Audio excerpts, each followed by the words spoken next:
those present consent to be recorded and displayed in the footage that will be posted on the school district's website. Welcome again. There'll be an opportunity for community comments on non-agenda items at the end. We'll start with the admin report. Do we, Mr. Binnick, are you going to be here for the whole meeting, or are you just? I have to be here, but some of the kids might want to go here from the team.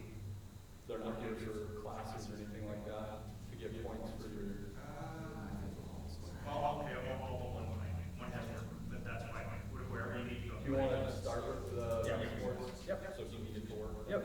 So we'll go to esports. Okay. Esports. Very good. All of the policies. On page 6.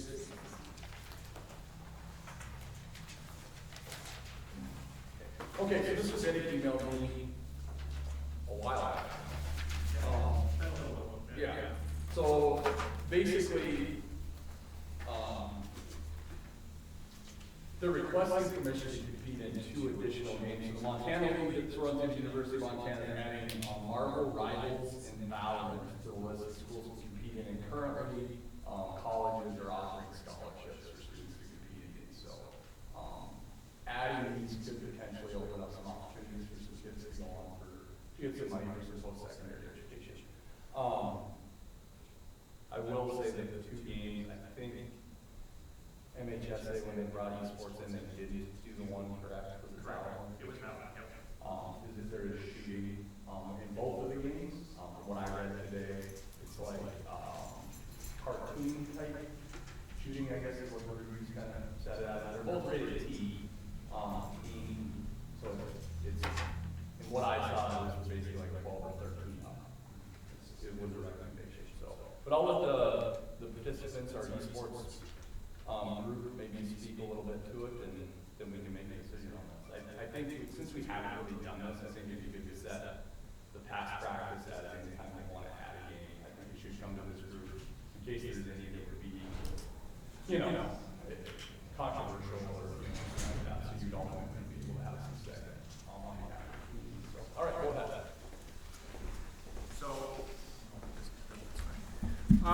So basically where we're at is we're asking to expand our games specifically to give these kids an opportunity for more scholarships.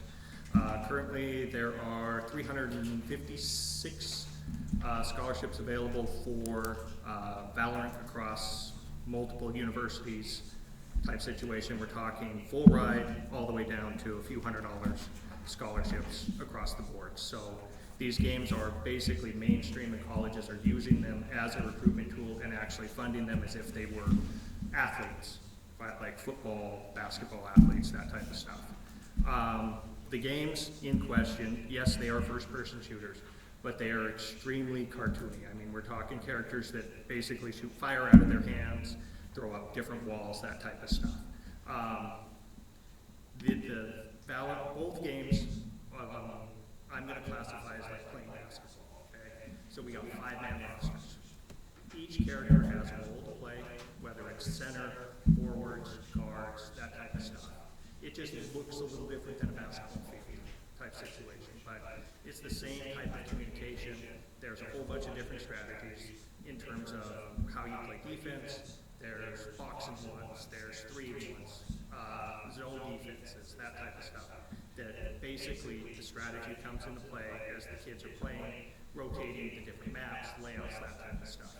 The game is just a tool for these kids to be able to play the game, or basically get workplace skills.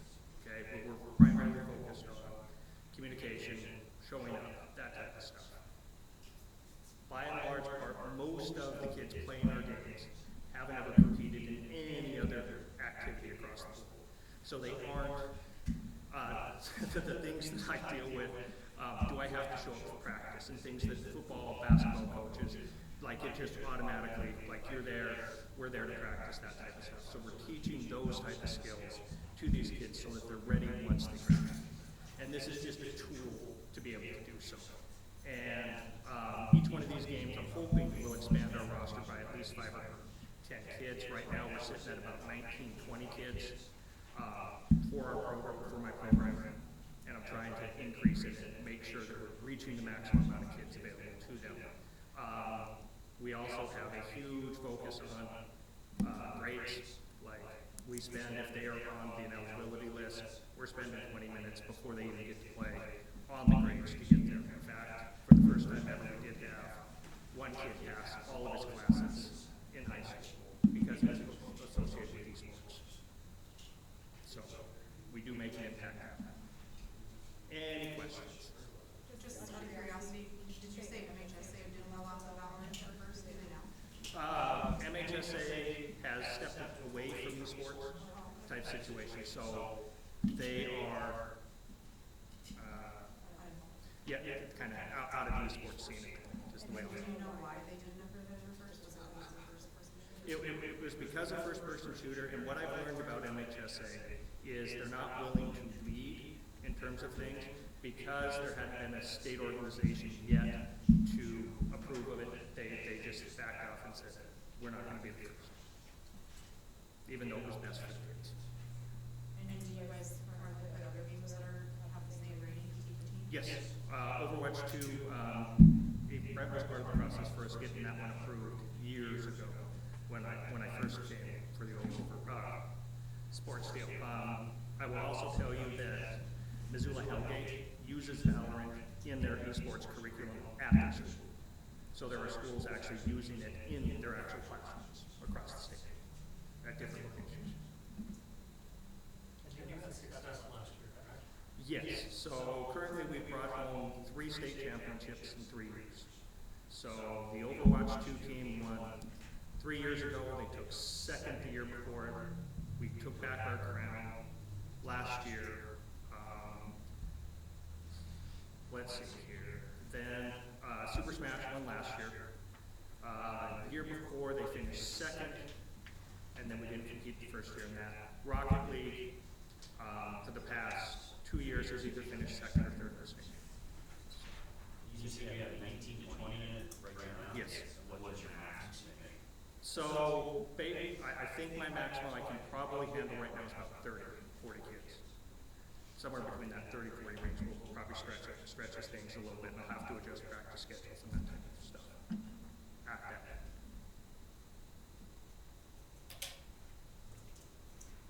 I don't know anything about. I guess to me, when I look at it, Problem-solving skills. we start looking at opportunities for students. We've had some students that have offered scholarships, and they're pretty, some of them are pretty significant. So, it's an opportunity for the kids to be able to go on. We actually,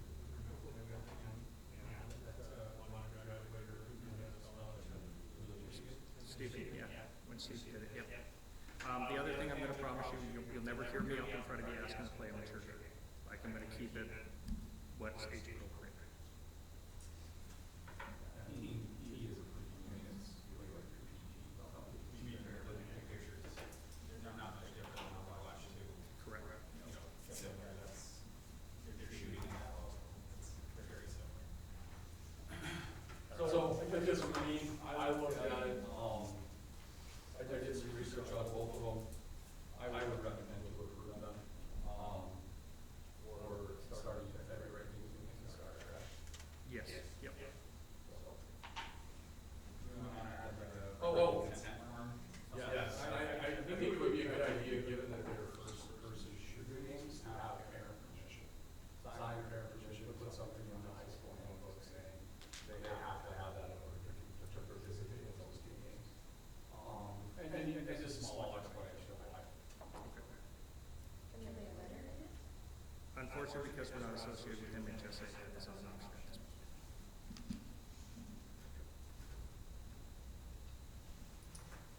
So I would look to approve the addition of the two games with the current consent form. I'll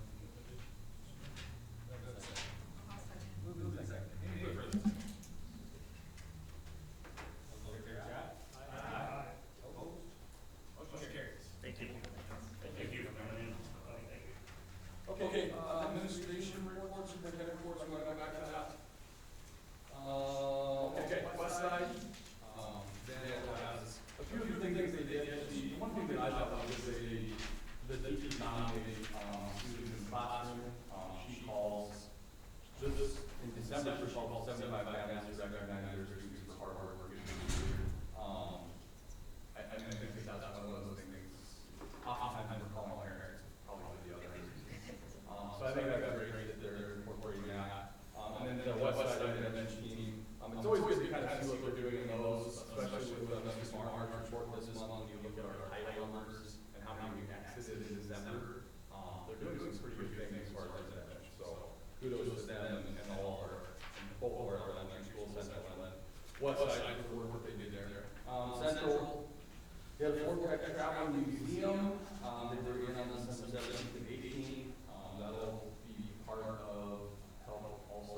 middle school, talk about their web crew, they continue to celebrate student birthdays by making handmade cards for them and putting them in the lockers.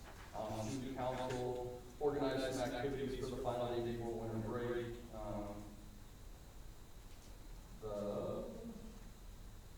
Did I see also, I don't think I saw this, are we already starting the state testing here window for masks? Is that firing up here? And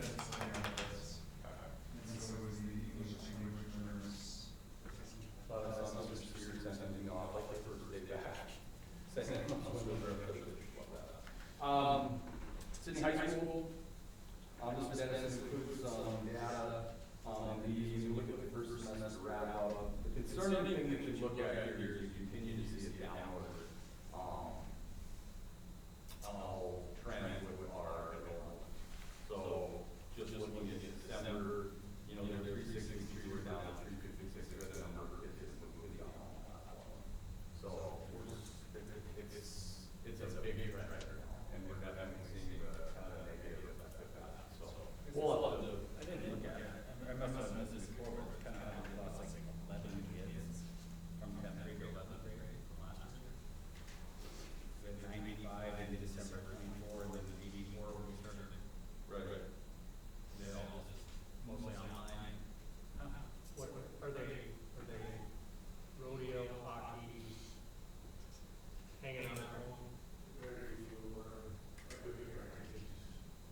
now where they're taking their course and they're covering a lot of their electives, and the success rate just isn't there because it's the same thing. It's a lot of problems. The scary part is it's going down. So it used to be it was a high school mainly, not always, but you saw most of that in the high school. So we were looking at creative solutions, and there are districts that they'll collect A and B and they'll do some things, but they're not necessarily reporting success rates either. The scary part as it moves down is that those kids are, one, falling behind, but we're starting to see an increase in and I say it's an increase, but it's probably just an increase in communication with some of the groups that we have with issues in the community. Like they're out not doing, because they're not in school and they don't function under rules. And this isn't every kid who's in school, that's not what I'm saying. But a lot of them are getting to ages where they're finding things to occupy their time that aren't beneficial to the community. And that probably is worrisome as them falling behind as well, because you're gonna start seeing increases in those avenues, increases in crime and naughty kids. And again, some of the reasons, I'll give you an example. We had that situation over on this side of town where law enforcement had to call in SWAT and they blocked all that out. Right after that, we had an elementary parent pull their kids because of fear of safety. We've had kids that are pulled out because they didn't want to fill out the paperwork for immunizations. So a lot of those things are getting national attention. The parents around here are picking up, and that's becoming an issue for us as well as we're losing them for those reasons, not because of anything that the school district is doing, but because of those requirements. And I hope you didn't think I was implying that you guys weren't counseling No, the students, no, okay? no, Because I trust that you were No, having. it's a conversation we have almost weekly, and Mr. Shuby goes around and asks us how our week is going, and it's usually me who says, this sucks, I don't know what to do. And we're working on solutions, we're talking to other schools on what they're doing, but a lot of it is just that they'll allow them to go online and pay another company to manage them, and then they're just hands off so they can pull A and B, and maybe it's a moral thing for us, but at some point, we're gonna have to have discussions about it. I just hate to see kids fall through gaps like Yeah. that. Well, we were trying to kind of dig our heels in a little bit though, so it didn't create a bigger issue. So kids just thought, well, I can just go do this, we'll just go do this. And the school's still gonna let us walk, or whatever. And now it's getting to the point where they just don't care. So the other thing that I would say, and I don't know if there's a correlation, but we're starting, and I know that this was already out there. It's not like we're naive, but we're seeing a lot of issues with Snapchat use with students and bullying outside of school. But it's getting really bad now. So, and sometimes our hands are tied because of the nature of the situation. But yeah, I don't know. That part though, I just saw when I was looking through that, man, like that's something that we're gonna have to get figured out at some point. And the state's gonna have to come up with something better than you wanna go do whatever you wanna go do, just go do it. So, okay. Any more discussion on any more doom and gloom? Nope. Okay. Didn't make it past enrollment, doing all right. Special education, looking at that, I guess the one thing I always kind of take a look at is county evaluations. They've done 18 done and 25 referrals, so we're getting to those on our new school site. She comes in, she's been in a little bit more. Title, this is kind of the place that I was looking at as well, when we started to look at data. This was on page 10, you see, they were exporting students from K-8 programs over to these titles, which is great. That means obviously what interventions we are doing in the process, we have that working pretty well out here at accepting these students. So, a lot of them you can see though, like kindergarten, first grade, some of it is they come in and don't have the prior knowledge once they gain that. The earlier you can catch them, typically with better success as they go. Okay. Superintendent reports. If there's no more discussion on that, you can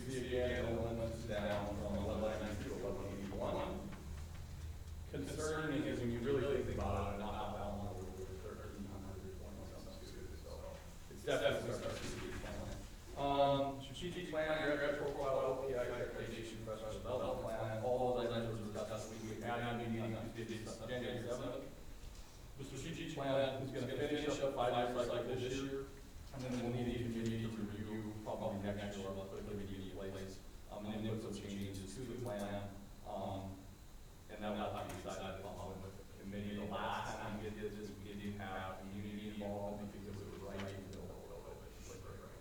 So it would probably be good to get a panel of community members, board members, teachers, administrators together, look at that. It has a pretty good framework, and there's certain things within it you're gonna want to keep, so you're not restricted to allowing every single person out of the district come in. But it definitely could use some work.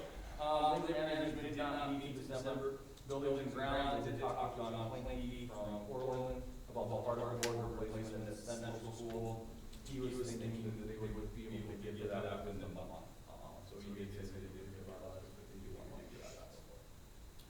High school roof, I know Mr. Dennis was talking about that. We're in pretty good shape. The only thing that we're going to be waiting on is to see what kind of damage we have on the roof that roof fell onto.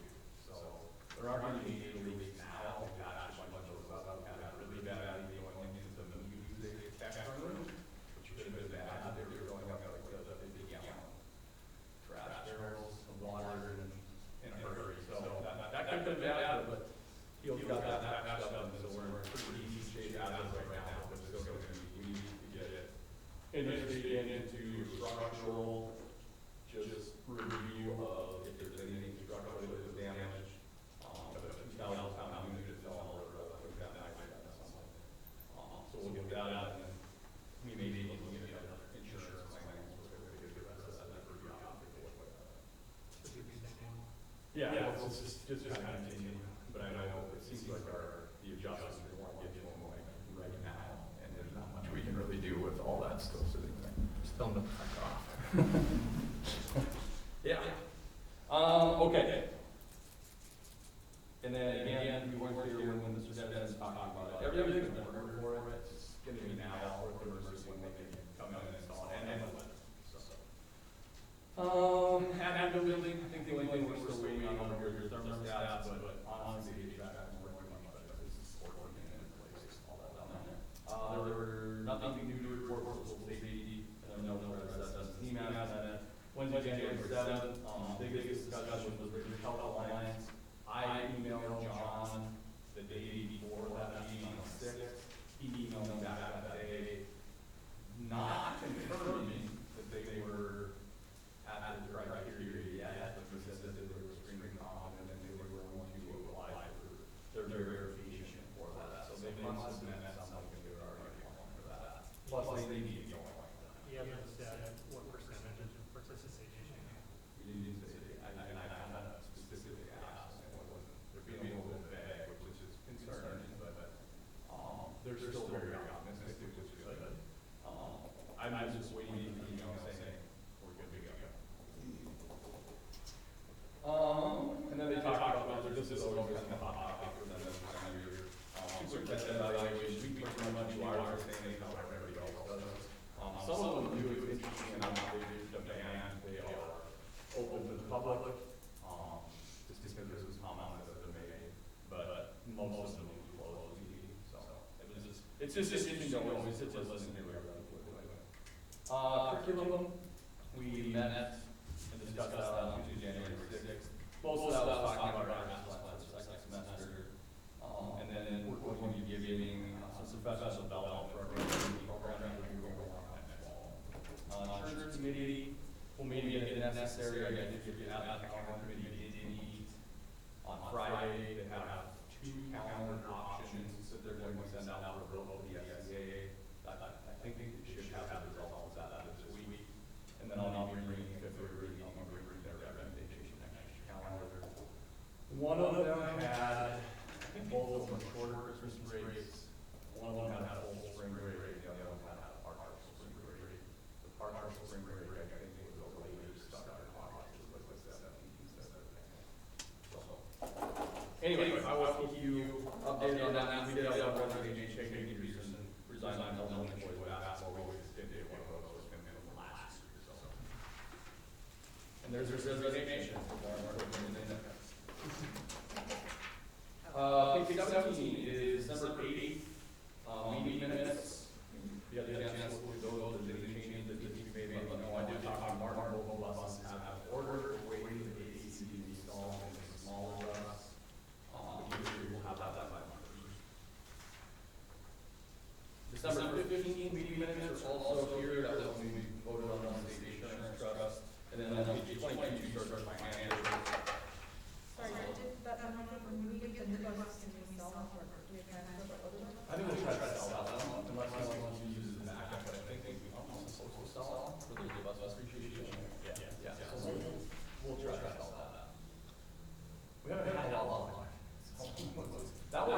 large man. Maybe I could. Maybe, yeah. I guess I'm not on the top, but, okay, cash balance on page 22. And then you see the general fund revenue to November on page 23. 24 is your 2-month comparison to November 25 from last year to this year. 25 is the budgeted fund reported expenditures. That was always kind of interesting, you can see how much of that fund has been spent through November. Keep in mind, I go over about 2 months behind. But, page 27, this is our check register. I looked through these. I was confused on the Sidney area changing comments, that would have been gift cards, we got to the staff. There were a couple big ones. B&B, that should have probably been.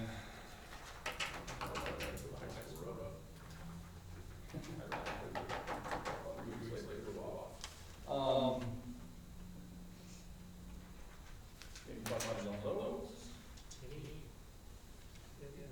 The tax revenue, so we heard all of this regarding property tax increases here over the last month. Will that affect our school, this will affect our school budget as well? Is that an increase? Yeah. That way do we know? How much? Yeah.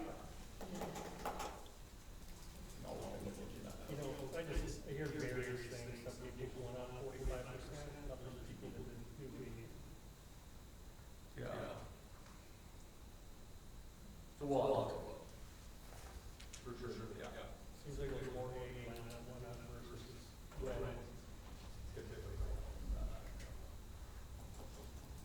And we won't, the way that it was, we're not trying to make it run away, but there are a couple of municipal ones that we can use without vote. That I feel probably increase next year, so. Try to keep taxes down to the community, but there's also some area we start to put our budget, it's gonna be really tight, so we're gonna have to increase some of those. Page 31 is the. Sorry, on page Go ahead. 24. Yes. As of November, the numbers from last year are as of November. Is that accurate, right? Yes. Okay, so we're going to have that, not the entire area. Right, it's for November 25, November.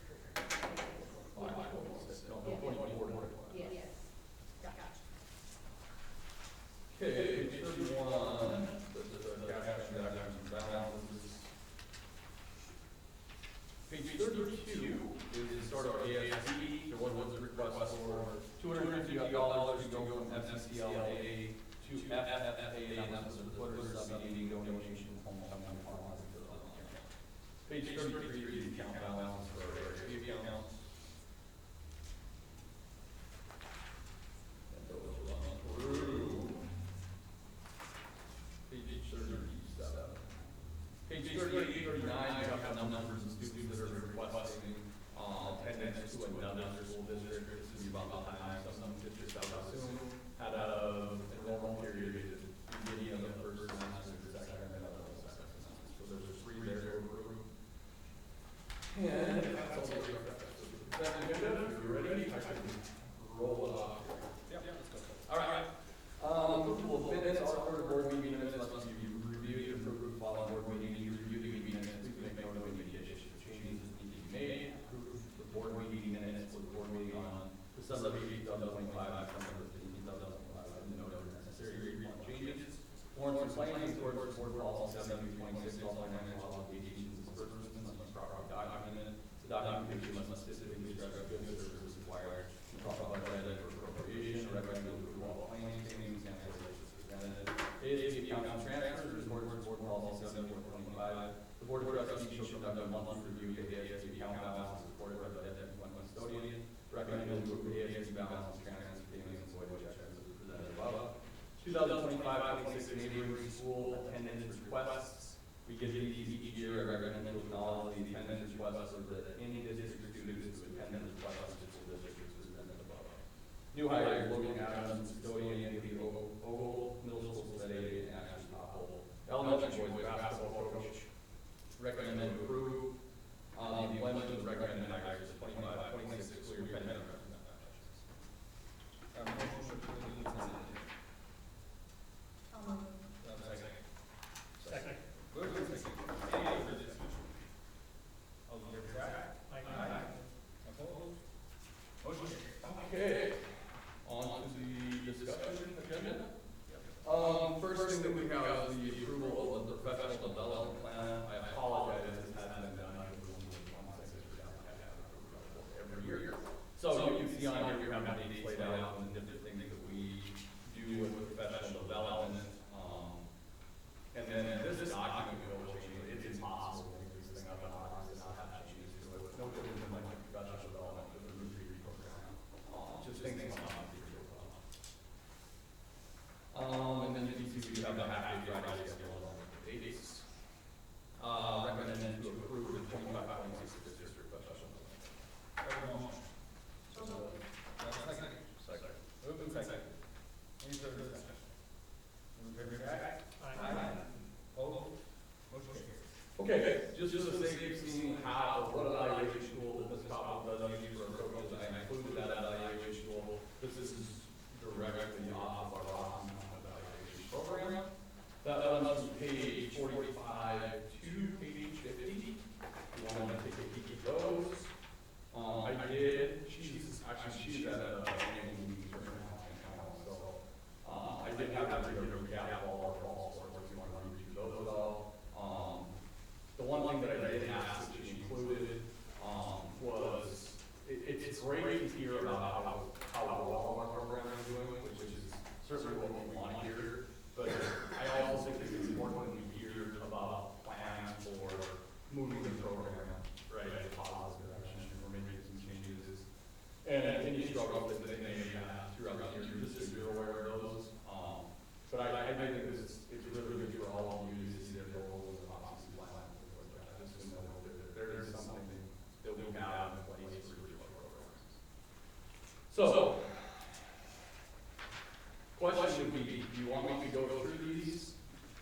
Or do you want me to go through the recommendations? We only have 3 because our cross-country coaches resigned. We got a lot of so, I'll read through one of these, but the same thing, it's got a fan comment for each, kind of just the process, I guess. So, want me to start with all? Yeah. Okay. Each of the Sidney activity directors has formal meetings, pre-season and post-season with the varsity coaches, the activity office, public schools. The pre-season meetings are held to discuss goals and expectations of the upcoming season, and the post-season meetings are held to discuss goals from the first meeting and the off-season plan and activity. These meetings lay out plans and improving the program and what potential changes will be implemented in order to move the program in a direction that will be positive for all students participate. Along with these meetings, yearly evaluation of each varsity coach conducted to determine the desired district program. First, I recommend the rehire of Ben Berger for the 26-27 goals. Do I have a motion? So moved. Do I have a second? Second. Moved and seconded. Any further discussion? All in favor, say aye. Aye. Opposed? Motion carries. Okay, volleyball, I recommend the rehire all of the 26-27 volleyball season. Do I have a motion? So moved. Do I have a second? Second. Moved and seconded. Any further discussion? All in favor, say aye. Aye. Opposed? Motion carries. And then I recommend the rehire of J.J. Shaw for the 26-27 season. Do I have a motion? So moved. Do I have a second? Second. Moved and seconded. Any further discussion? All in favor, say aye. Aye. Opposed? Motion carries. Okay, close-up field trip approvals. Mr. Swallow has requested permission from the board to take his close-up club to Washington D.C. for an educational trip. This year he's planning to take 5 students. Students will tour the Capitol and other historic buildings. All district vehicles need to transportation to and from airports will be organized between Mr. Swallow and Mr. Vermatas. You can see the requirements for approval of those field trips since it is out of the state. It requires board approval or out of, yeah. You need to be notified within three months prior to the trip. Parents need to be aware of the trip and expenses they may incur. Requires 1 adult chaperone to follow to be that person. They must be first aid certified and it's no cost to the district except for possible substitute teacher pay.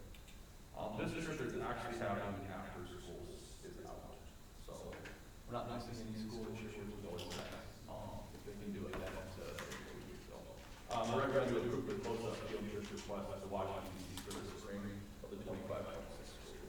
Do I have a motion? Do I have a second? Second. Moved and second. Any further discussion?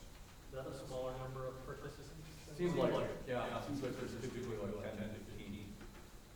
It's nice. It's fluctuated. There's been years like 3. Is there? Yeah, last year was not that many, because we did something pretty good. There was- We've had some years over there. Yeah. Probably better than manage, like easier to manage. Right. Yeah.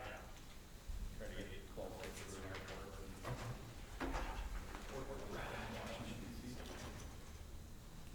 Okay, all right. Oh, sorry. Great rule. Any further discussion? All in favor, say aye. Aye. Opposed? Motion carries. Okay. Cheerleading coaching plan. So since our last meeting in December, we terminated the contract with cheerleading coach position due to numbers. We've had a number of students that have expressed interest in sharing and practicing. This was organized by the dance coach and a former cheerleading coach.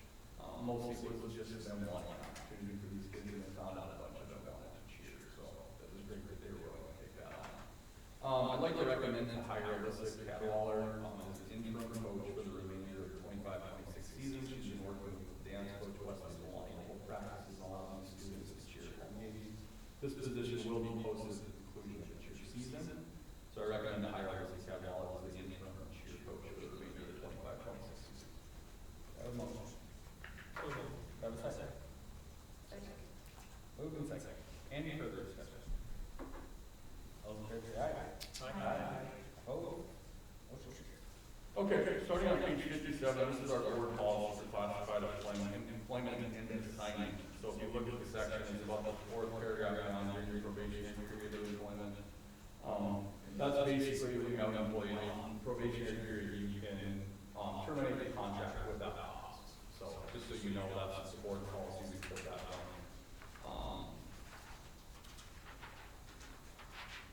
I have information for this one, so this supplement I got this person last week and let them know that I would be recommending to terminate the contract without cost. So I guess I recommend for you to accept the termination.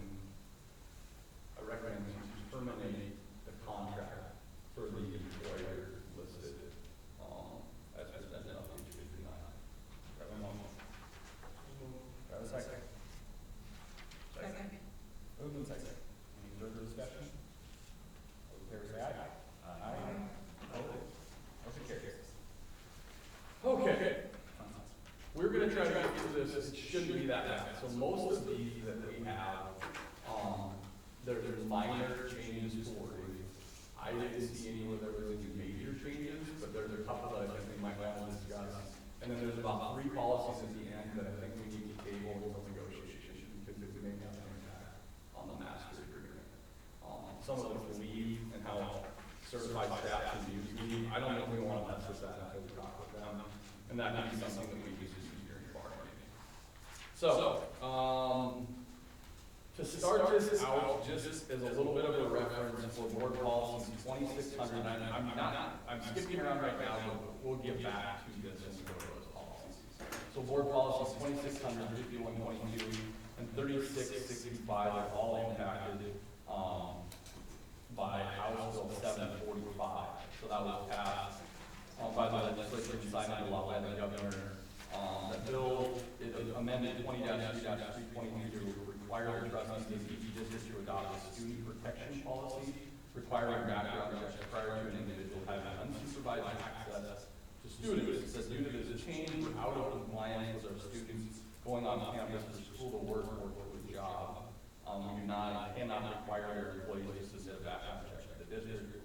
We can approve the adoption of these policies now, but we will not comply with that law the way that it's currently written. And I truly mean that. I don't think we should comply with that law right now, because that was not the intent of the law. They clearly were not thinking when they wanted every single person that your kids are going to be with to have a background check, because that means they can't go work at Renton, because Lauren doesn't have to give us a background check. But we can't legally ask them. So right now, we just keep things as we'll work with employers if we figure out some type of paperwork or something. If they're willing to sign it saying that they do not have unsupervised time with the kids. I mean, that's about the extent that we would have to do with the car. So those are gonna be the three policies affected by that particular bill. Looking at the first one on page 61, so 1401, and I made some notes for all of these.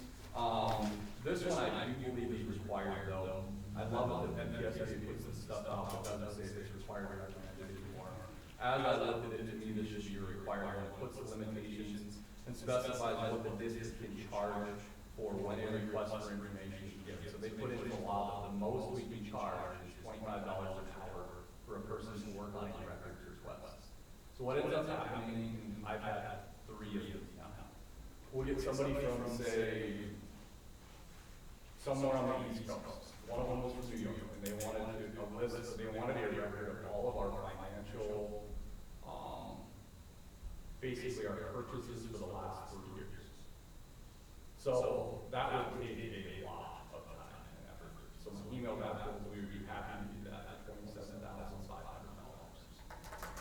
And then you don't hear anything from them.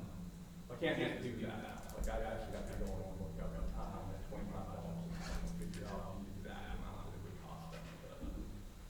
So, probably, I just had a request that last week. We had another one. That was before I read this one, so. We haven't got to this yet, so.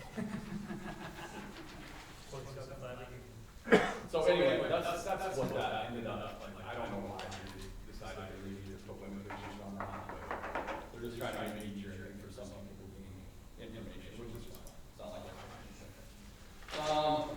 So that was the changes for that one. Page 64, that is board policy 2161, that's the special education. So the changes to that is the district will continue to provide safety students with disabilities for their 22nd birthday or until their exits from eligibility for special education services by earning a regular high school diploma based on the district's graduation requirements. And it was not based on a lesser credential, whichever sooner some of our special education kids had graduated with goals within the IEP and not necessarily passing the state and district standards. So that is now included. And if they don't receive that, they are allowed to continue enrollment with the district until they're 22. We'll have a couple of kids within that category right down the road, but I don't think we had it right away. Some of them that did, they didn't want to come back anyway. So, okay, 2600, that's work-based learning. That includes definitions of sections in the policy. On the last page. So like child care facility, congregate care facility, different things like that. And then it also includes a disclaimer for individuals that will never have unsupervised contact with students if they aren't going to have any unsupervised contact with students. They do not have to go through a board policy 3110. That's entrance, placement, and transfer. This is always a little tricky with how we have ours, but this includes the wording for the district's obligation to enroll special education students until they're 22 if they've not completed all state and district standards. I went through this to make sure that we still have the rights for general places, but nothing changed with that, so we're okay. Next is 3600. This includes wording for individuals in situations that allow the release of student information. So basically, right now, it used to be the military recruiter came in and they asked for information on the students. We had to give that to them. Now parents can give us a written request to not provide information to them. But they have to give us a written, they have to give us the written permission to not give them that information. We should just include that form with, when they sign up for classes. We should. Just have them sign it and then we won't have to give out any information. Right. So I mean, that's truly probably what we should do, is something like that. Every parent is going to sign it. Yeah, maybe we leave the option yes or no, but we just say one for it and then it's not a. And then try to find a place in IC that we would track that, so you actually have to one of those, see if it has information. Okay, got it. Let me make a note of that. For military rights to student information. Or institution of higher education, so colleges. Yeah, sorry. No,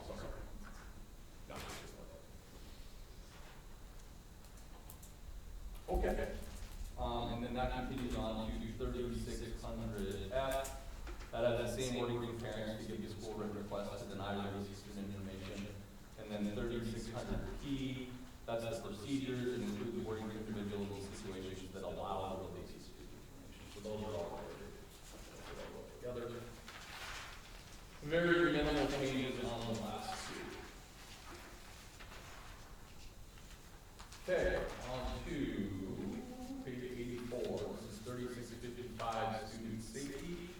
This would be, this is one of them that was affected by, yeah, okay, so this rewords our previous policy and allows some flexibility for students in a work release. It's more specific to students that are being paid work. So,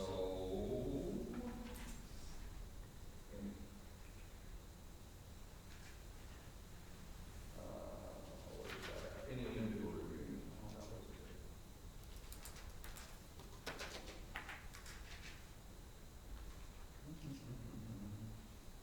But no supervised contract at all.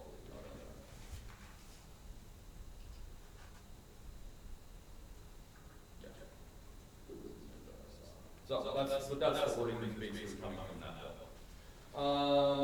4550 registered sex offenders. It removes the wording of the policy, only applying if the offender's victim was a minor. So it used to be, you can see where it's in red and they have it struck on page 86. And this is hereby declares that no registered sex offender whose victim was a minor. So now it doesn't matter if they were a minor or not. You still have to go with these regs. I just noticed myself, page 87, and uses the first sentence also has whose victim was a minor. So Okay, so we need to strike strike that. Yeah. Good catch.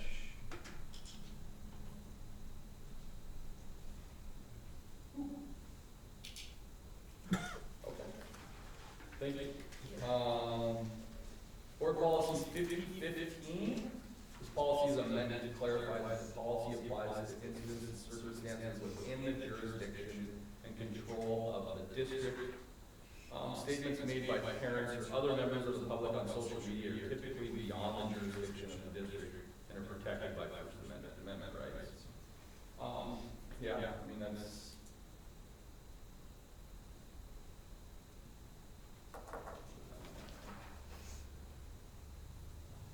Yeah, basically, we can't review it within our jurisdiction.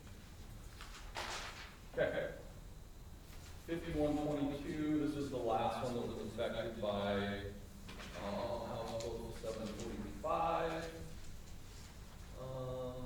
It's recommended wording by MPSB. So when we got this was in their email, it was recommended by both Cal Law and MPSB that we change our wording to this. Typically, if Cal Law is on board, that's normally a good thing, so. Okay. 5321, so this is leaves of absence. There is some things in here with classified employees, but there are also certified employees on here. So I honestly think we wait on this one until we get to negotiations. And then you have your conditions for leave, same thing. You got certified employees are included in this. And then it basically puts restrictions on that aren't necessarily in a master agreement, so we'll wait on that one as well. And then the last one was vacations. They've got like specific, like we had our specific days on there, and then they changed theirs to the form on page 106. So that's another one we're gonna need to wait to see what's gonna happen, what we have for it. Honestly, none of this really changes a lot, but we just wanna make sure that our information is accurate and put it. Okay, in accordance with board policy 1310, the final vote for adoption or changes to district policies shall not take place earlier than the first reading of any particular policy and explanation of all policies is given. Any agreement on options or changes to the wording of any policy above will be noted and added to the second reading for adoption, keeping in mind, we don't have to have a second reading to adopt anymore, we can just have one reading. So only those policies will need a second reading, so I would recommend, the approval of the first reading of policies, and agreed upon, other than board policy 5334P.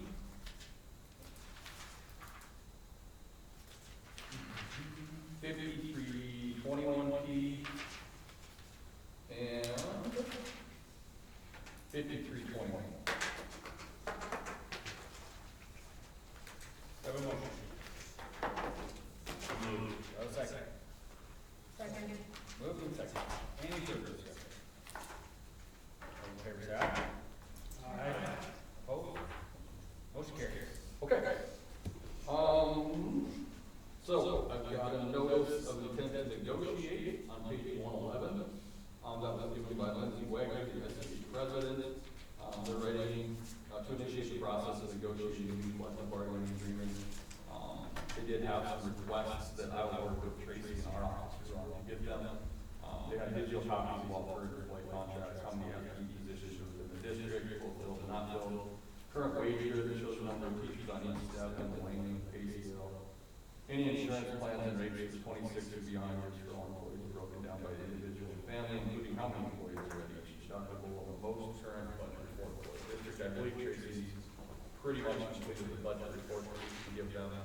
And then we'll start working on the rest of these requests. It's quite a bit, so I mean, it's gonna take some time to get all that information. Is this just work proposal or? Yeah.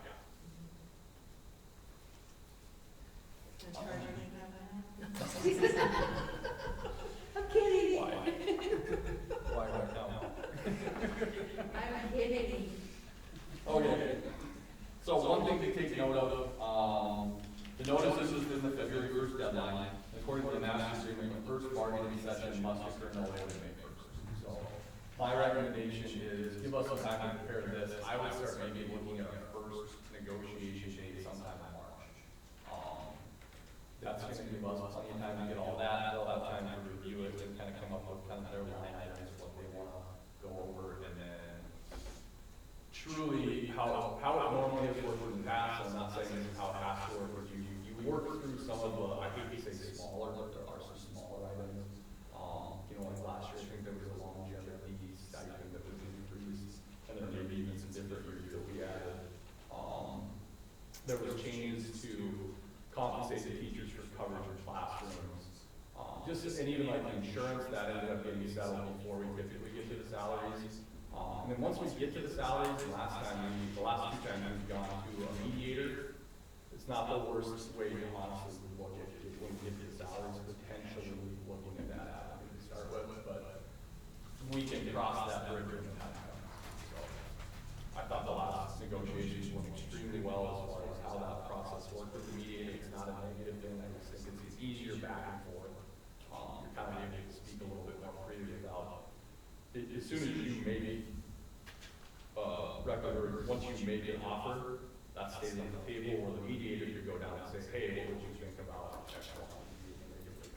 It's not like coming to us and stuff. Anyway, recommend to accept the request of bargain at the SCDA to open the master agreement. Second. Moved and second. Any further discussion? All in favor, say aye. Aye. Opposed? Motion carries. That's all I got.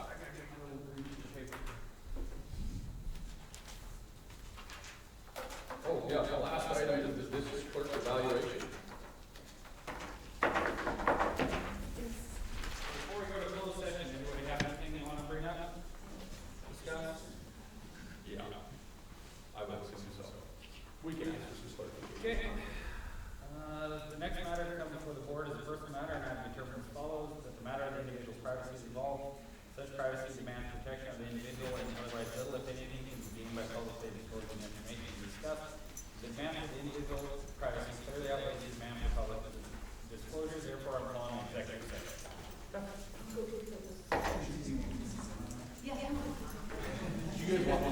update to the national championship game.